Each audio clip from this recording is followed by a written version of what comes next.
Bo. First reading, Abraham, CHESED. Then the Lord said to Moses, "Come to Pharaoh, for I have hardened his heart and the hearts of his servants, so that I may perform these miraculous signs of mine among him, that you may tell your children and grandchildren how I dealt harshly with the Egyptians, and how I performed my signs among them, and that you may know that I am the Lord." So Moses and Aaron went to Pharaoh and said to him, "This is what the Lord, the God of the Hebrews, says, 'How long will you refuse to humble yourself before me? Let my people go, so that they may worship me. If you refuse to let them go, tomorrow I will bring locusts into your borders. They will cover the face of the ground so that it cannot be seen. They will devour what you have left after the hail, including every tree that is growing in your fields. They will fill your houses and those of all your servants and all the Egyptians, something neither your fathers nor your forefathers have ever seen from the day they settled in this land till now." Then Moses turned and left Pharaoh. Pharaoh's servants said to him, "How long will this man be a snare to us? Let the people go, so that they may worship the Lord their God. Do you not yet realize that Egypt is lost?" Then Moses and Aaron were brought back to Pharaoh. "Go, worship the Lord your God," he said. "But just who will be going?" Moses answered, "We will go with our young and old, with our sons and daughters, and with our flocks and herds, because we are to celebrate a festival to the Lord." Pharaoh said, "The Lord be with you. If I let you go, along with your women and children, clearly you are bent on evil. No, have only the men go, and worship the Lord, since that's what you have been asking for." Then they were driven out of Pharaoh's presence. Bo. Second reading, Isaac, Gevuah. And the Lord said to Moses, "Stretch out your hand over Egypt so that locusts will swarm over the land of Egypt and devour everything growing in the land, everything left by the hail." So Moses stretched out his staff over Egypt, and the Lord made a mighty wind blow across the land all that day and all that night. By morning the wind had brought the locusts. They invaded all Egypt and settled down in every area of the country in great numbers. Never before had there been such a heavy plague of locusts, nor will there ever be again. The land became dark as they devoured everything growing in the fields and the fruit on the trees, all that was left after the hail. Nothing green remained on tree or plant in all the land of Egypt. Pharaoh quickly summoned Moses and Aaron and said, "I have sinned against the Lord your God and against you. Now forgive my sin once more and pray to the Lord your God to just take this death from me." Moses then left Pharaoh and prayed to the Lord. And the Lord changed the wind to a very strong seaward wind, which caught up the locusts and carried them into the Red Sea. Not a locust was left anywhere in Egypt. But the Lord hardened Pharaoh's heart, and he would not let the Israelites go. Then the Lord said to Moses, "Stretch out your hand toward the sky so that darkness will spread over Egypt, darkness that can be felt." So Moses stretched out his hand toward the sky, and total darkness covered all Egypt for 3 days. No one could see anyone else or leave his place for 3 days. Yet all the Israelites had light in the places where they lived. Bo. Third reading, Jacob, TIFERET. Then Pharaoh summoned Moses and said, "Go, worship the Lord. Only leave your flocks and herds behind. Your families may join you."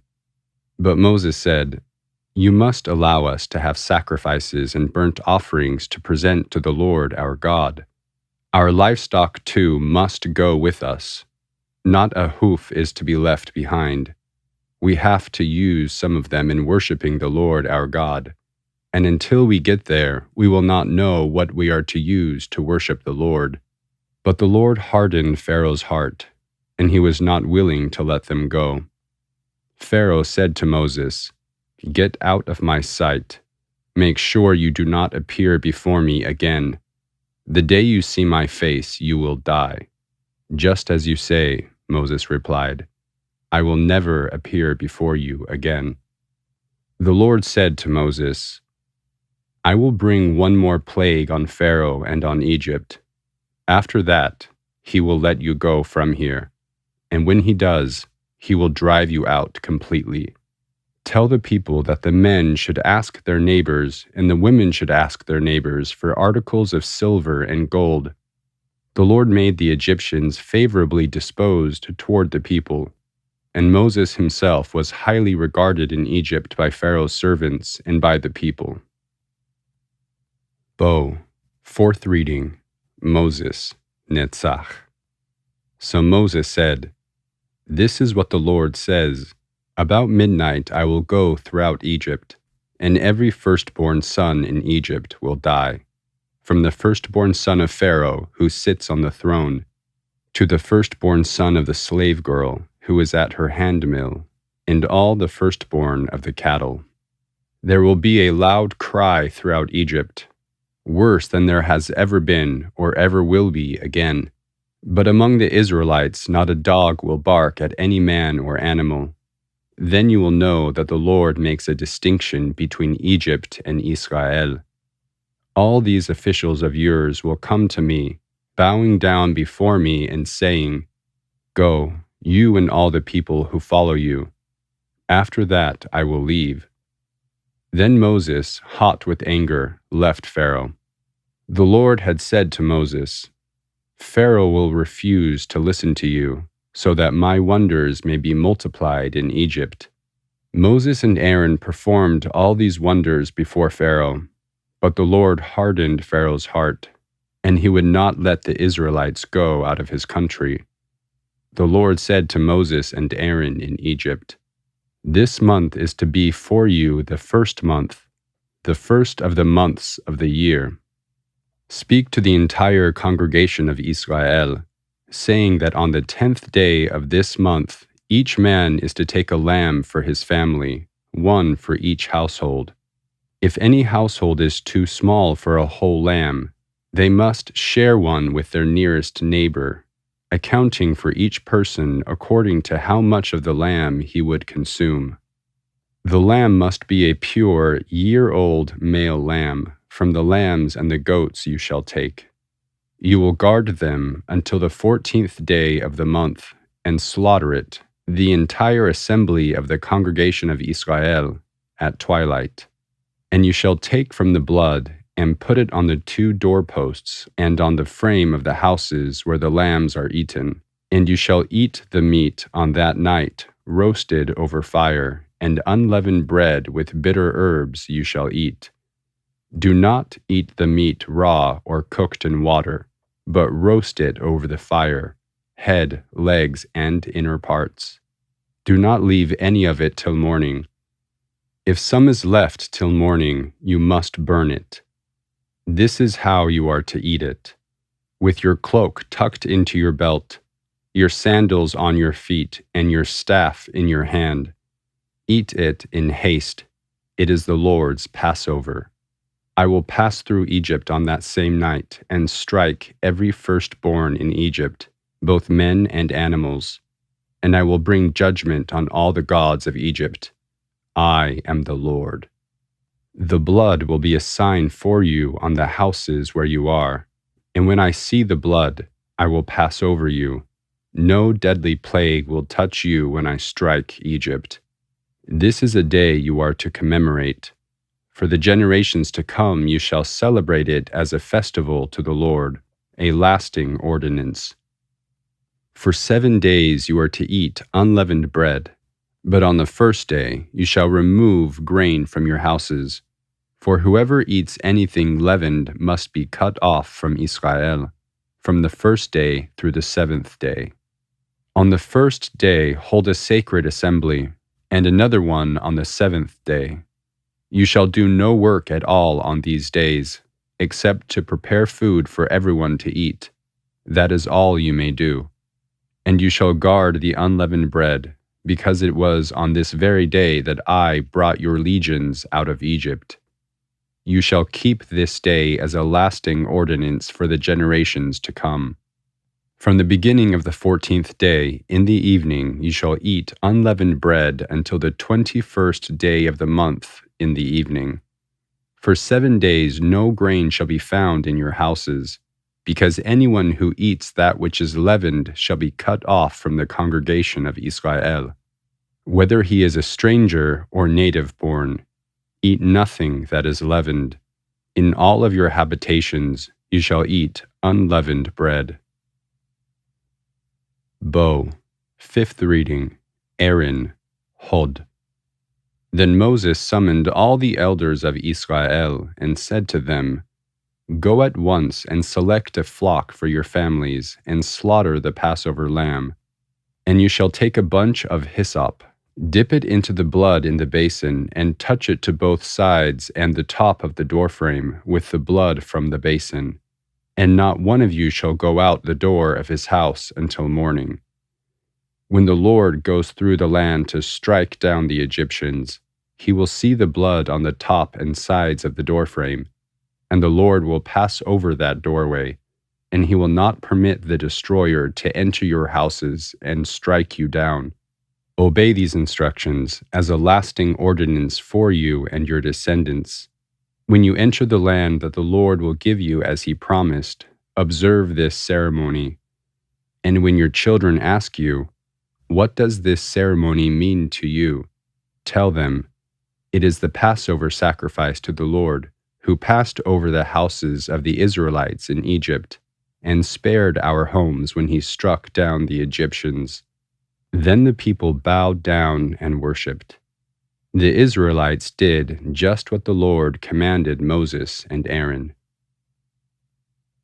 Bo, 6th reading, Joseph, YESOD.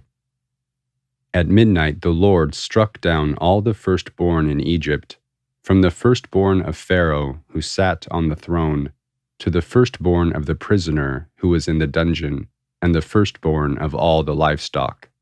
Pharaoh and all his officials and all the Egyptians got up during the night, and there was a great cry in Egypt, for there was not a house without someone dead. He summoned Moses and Aaron that night and said, Get up and leave my people, you and the Israelites, and go worship the Lord as you have requested. Take your flocks and herds as you have said, and go, and also bless me. The Egyptians urged the people to hurry and leave the country, for otherwise, they said, we will all die. So the people took their dough before it had risen, and carried it on their shoulders in kneading troughs wrapped in clothing. The Israelites did as Moses instructed, and borrowed from the Egyptians articles of silver and gold and clothing.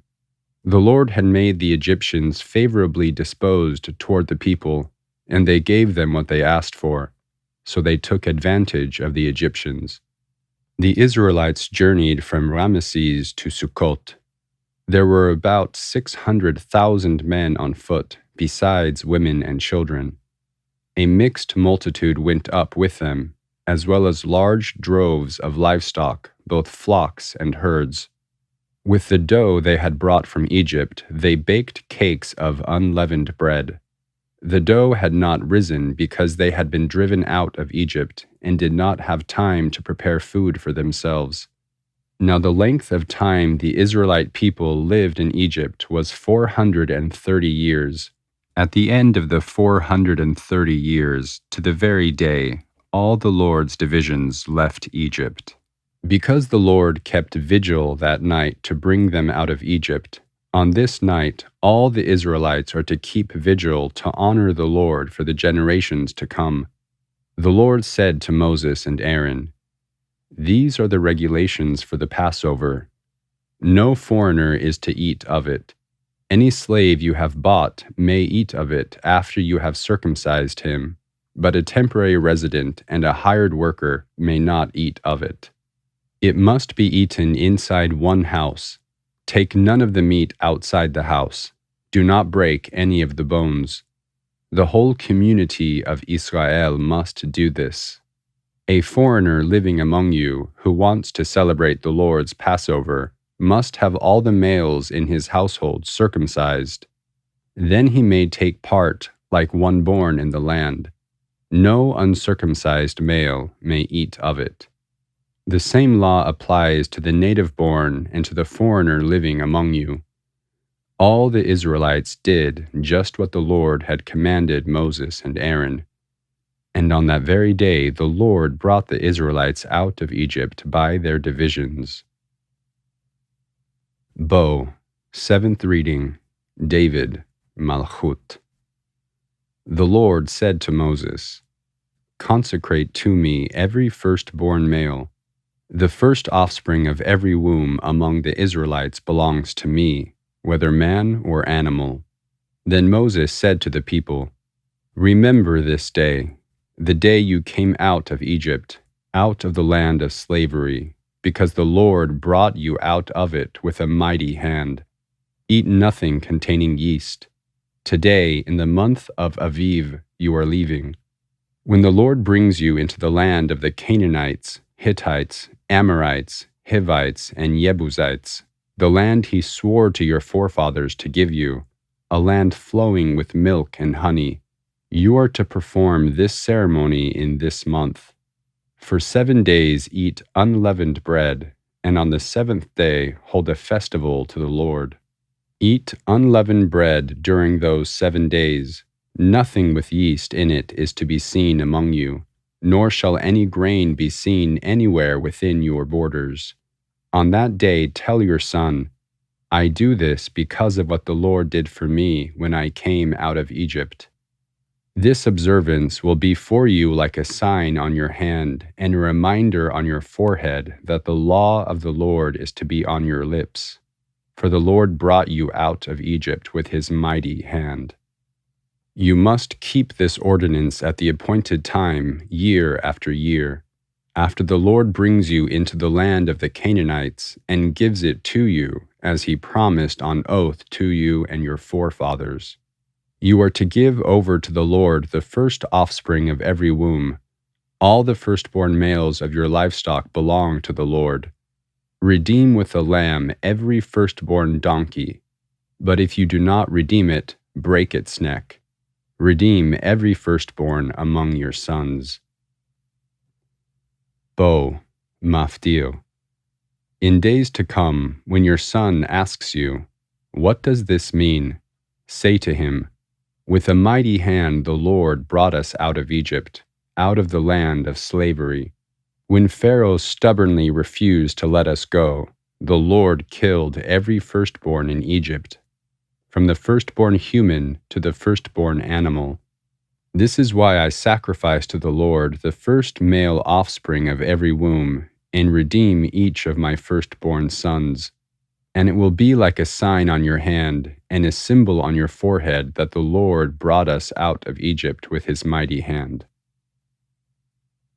Haftarah of Bo, Jeremiah 46:13-28. This is the message the Lord spoke to Jeremiah the prophet about the coming of Nebuchadnezzar, king of Babylon, to attack Egypt. Announce this in Egypt, and proclaim it in Migdol. Proclaim it also in Memphis and Tachpanhes. Take your positions and get ready, for the sword devours those around you. Why will your warriors be laid low? They cannot stand, for the Lord will push them down. They will stumble repeatedly. They will fall over each other. They will say, "Get up, let us go back to our own people and our native lands, away from the sword of the oppressor." There they will exclaim, "Pharaoh, king of Egypt, is only a loud noise. He has missed his opportunity. As surely as I live, declares the King, whose name is the Lord of hosts, one will come who is like Tabor among the mountains, like Carmel by the sea. Pack your belongings for exile, you who live in Egypt. For Memphis will be laid waste and lie in ruins without inhabitant. Egypt is a beautiful heifer, but a gadfly is coming against her from the north. The mercenaries in her ranks are like fattened calves. They too will turn and flee together. They will not stand their ground, for the day of disaster is coming upon them, the time for them to be punished. She will hiss like a fleeing serpent as the enemy advances in force. They will come against her with axes, like men who cut down trees. They will chop down her forest, declares the Lord, dense though it be. They are more numerous than locusts. They cannot be counted. The daughter of Egypt will be put to shame, handed over to the people of the north. The Lord of hosts, the God of Israel, says, I am about to bring punishment on Ammon, god of Thebes, on Pharaoh, on Egypt and her gods and her kings, and on those who rely on Pharaoh. I will hand them over to those who seek their lives, to Nebuchadnezzar, king of Babylon, and his officers. Later, Egypt will be inhabited as in times past, declares the Lord. Do not fear, Jacob, my servant. Do not be dismayed, Israel. I will surely save you out of a distant place, your descendants from the land of their exile. Jacob will again have peace and security, and no one will make him afraid. Do not fear, Jacob, my servant, declares the Lord, for I am with you. Though I completely destroy all the nations among which I scatter you, I will not completely destroy you. I will discipline you, but only with justice. I will not let you go entirely unpunished.